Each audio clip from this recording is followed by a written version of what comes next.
Hey, in this video, let's take a look at what it would take to create a crumpled piece of paper. So I actually needed to create this asset, and I tried a few different approaches, and this is something that I ended up with, and I think it looks pretty cool. It actually looks like, to me, like a crumpled piece of paper. So if I actually do a BPR in zBrush here, you could see that it actually looks pretty good. And so to achieve this, let me show you what I've done, right? So what I'm going to do is I'm going to delete my crumpled piece of paper and start over, right? So the way I've done that is I actually went into Tools and grabbed a plane 3D, just like that.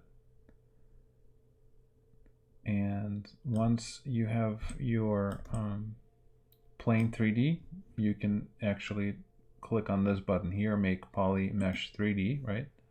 Once you've done that, you can go into geometry and turn on a dynamic button here. And the next thing I want to do is give it a little thickness. So I'm gonna just give it a little bit of thickness. So it's going to be a piece of paper, so maybe not too thick. So something like this should work. All right, and I can hold on the Shift key and actually rotate this 90 degrees as well.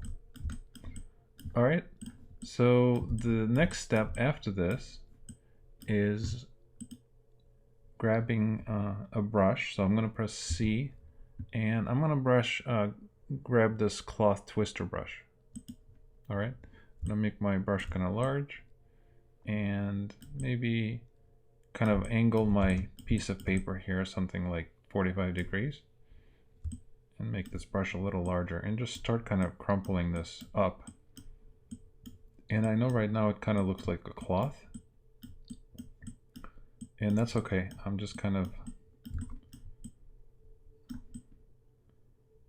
creating kind of a basic shape of what I want. So let's say I'm pretty happy with this. If you wanted to, you can also grab the move tool and manually, if you make your brush a little smaller, you can manually drag some of this just a little bit. So let's say we ended up with something like this, right? All right, so the next step would be to actually press apply in our geometry here. So this will actually turn this into sculptable geometry. Then I'm going to go to Z plugins and go to Decimation Master and do a pre-process. And then let's go ahead and let's set this kind of low, maybe at 25%, and do a decimate. And now I'm just going to keep lowering this. I'm going to lower this to 10 and maybe even lower. How about a 5? It's starting to get there, maybe a 2. Yeah, so now you can see it's beginning to look a little better and maybe a little closer to what the paper would look like. So this is a clever way to create kind of a crumpled piece of paper effect if you needed to. So now if I render this out, you could see it looks pretty good. So I wanted to show you this trick, and maybe you could use it and find it useful in your project or your game.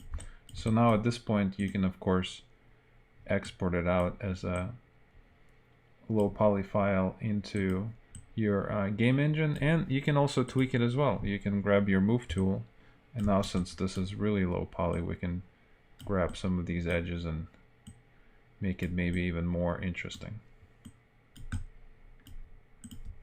All right, thanks for watching, and please subscribe for more videos.